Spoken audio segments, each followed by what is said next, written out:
ვაკუუმი გვეხმარება მუცლის შიდა კუნთების გამაგრებაში და საერთოდ კორპუსის გამაგრებაში და ბევრი დადებითი თვისება აქვს, მაგრამ ყველას გვეძარება ვაკუუმის კეთება. ამიტომ ერთ-ერთი კარგი გამოსავალი გზა არის, ვინც იტალიაში ხართ და მოკას ყავას იმზადებთ ან საქართველოში თურქულ ყავას, მანამ სანამ ყავას დადებთ გაზქურაზე და დაეროტებით, როდის ადიხდება ის, შეგიძლიათ ამ პერიოდში რამდენიმე წამიანი ვაკუუმი მოასწროთ და თუ ამას დილის რუტინაში ჩასვამთ, გაგიუმჯობესდება ცხელი და გაგიმარტივდებათ ამის კეთება. ახლა კი გაჩვენებთ, როგორ კეთდება ვაკუუმი. ამისთვის დაგვჭირდება, რომ თავიდან ჰაერი გარეთ გამოუშვათ, შემდეგ მთლიანად შევისუნთქოთ და მუცელი ხერხემალს მივაკრათ.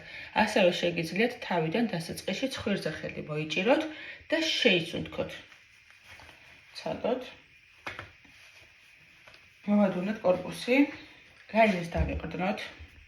მაგალითად, ეხლა სანამ ყავას ველოდები, აი, აქ.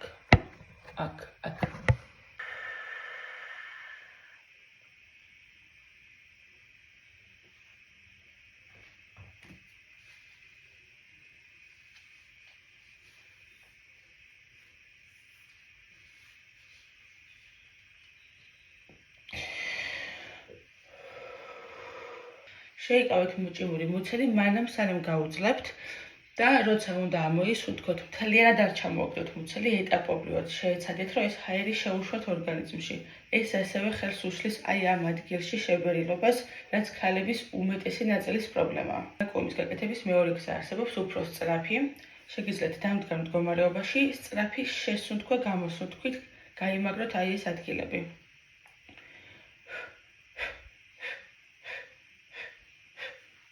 და ყველაზე მთავარი, სანამ აი ამ მოძრაობას აკეთებთ, გონებით მთლიანად იყავით აი აქ მუცელთან, კუნთებთან და წარმოიდგინეთ, როგორ ეკრობა პრესი ხერხემალს ან როგორ იკუმშება. ამის ყველაფრის ვიზუალიზაცია მოახდინეთ და უფრო მეტად შედეგიანი იქნება და თქვენთვის თერაპიული იქნება ყოველდღიურად. ახლა კი ჩვენი დამსახურებული ყავა შეგვიძლია მივირთვათ. ნახეთ, ეს საყვარელია.